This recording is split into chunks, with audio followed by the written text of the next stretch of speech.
7:25 में आवाज़ आया था। आवाज आई थी? हाँ क्या बारिश भी हो रही थी उस समय? हाँ बारिश और हवा दोनों थी। जरा सोचिए, एक विमान आसमान में उड़ रहा हो, मरीज की जान बचाने की उम्मीदें उसके साथ उड़ रही हों, और फिर अचानक वो विमान गायब हो जाए। कोई आहट नहीं, कोई आखिरी संदेश नहीं, बस सन्नाटा, वो भी मौत का। आज हम आपको वही कहानी सुनाने आए हैं रांची से दिल्ली जा रही एक एयर एम्बुलेंस की, जो आसमान तक तो पहुंची पर वापस जमीन तक न लौट सकी जिंदा। रांची के बिरसा मुंडा एयरपोर्ट से सोमवार शाम को 7:11 पर एक बीच क्राफ्ट C-90 एयर एम्बुलेंस उड़ान भरती है। इसके अंदर थे एक जरूरतमंद मरीज, 2 पायलट, डॉक्टर, पैरामेडिकल स्टाफ और 2 परिवारजन।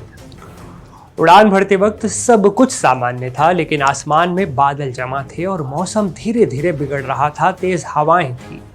उड़ान के कुछ मिनट बाद विमान ने कोलकाता ATC से संपर्क किया और एक महत्वपूर्ण बात कही, यानी पायलट ने खराब मौसम से बचने के लिए रास्ता बदलने की अनुमति मांगी। लेकिन ठीक 7:34 पर रडार पर वो आखिरी बार दिखा। इसके बाद ना कोई रेडियो कॉल, ना कोई संपर्क, ना कोई संकेत, बस खामोशी। इस वक्त हम झारखंड के चतरा के सिमरिया में हैं और यहीं पर वो जगह है जिस जगह पर कल रात ये एयर एम्बुलेंस जो कि रांची से दिल्ली जा रही थी वो क्रैश होती है। और ये आपको मैं पूरा इलाका दिखाना चाहूँगा। ये पूरे घने जंगल के बीचों बीच ये एयर एम्बुलेंस कल रात क्रैश किया है। और इस वक्त आप देख सकते हैं कि आसपास के जो भी लोग यहाँ पर रहते हैं उनका काफ़ी बड़ा संख्या में सारे लोग लोकल्स जो है यहाँ पर आए हुए हैं। और इस वक्त SSB के जवान इस एयर एम्बुलेंस के चारों तरफ आपको SSB के और झारखंड पुलिस के जवान मुस्तैद दिखाई देंगे, क्योंकि कुछ देर पहले सभी बॉडीज़ को रिकवर करके उन्हें पोस्टमार्टम के लिए भेजा गया है। और डिस्ट्रिक्ट एडमिनिस्ट्रेशन की तरफ से और जो यहाँ की DC है उन्होंने भी कंफर्म किया है कि इस बोर्ड में जितने भी लोग थे 7 लोग थे, जिसमें कि 2 क्रू मेंबर्स थे और एक पेशेंट थे, 2 उनके अटेंडेंट थे और 2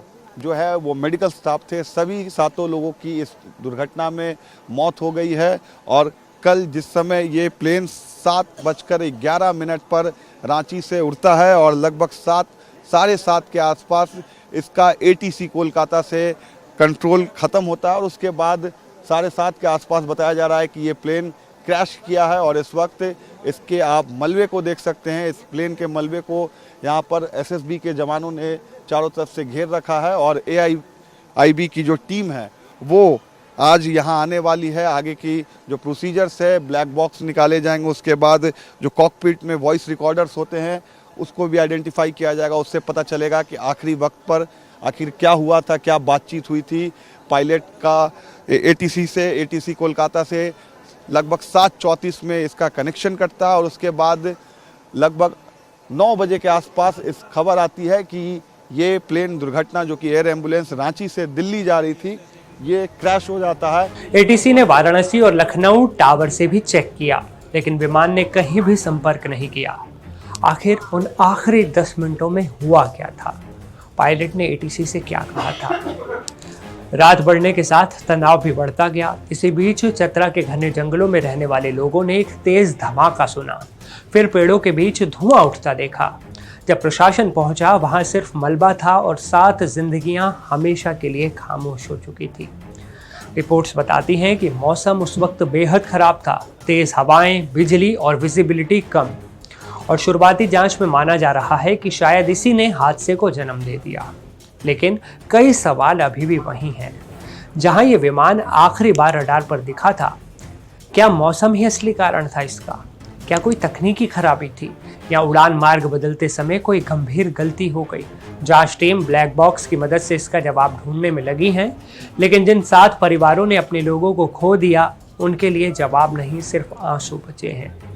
कभी कभी हादसे एक न्यूज़ हेडलाइन नहीं होते, वो किसी का पूरा संसार छीन लेते हैं। रांची से दिल्ली की ये उड़ान दिल्ली तक पहुंच ही नहीं पाई। उम्मीद हवा में थी, पर लौटकर सिर्फ और सिर्फ दर्द आया। वहीं DGCA के मुताबिक पायलट ने ATC से संपर्क किया था और रास्ता बदलने के उन्होंने बात कही थी। इसके बाद विमान रडार से गायब हो गया, कोई संपर्क नहीं हो सका और बाद में हादसे की जानकारी मिली कि सब मर चुके हैं।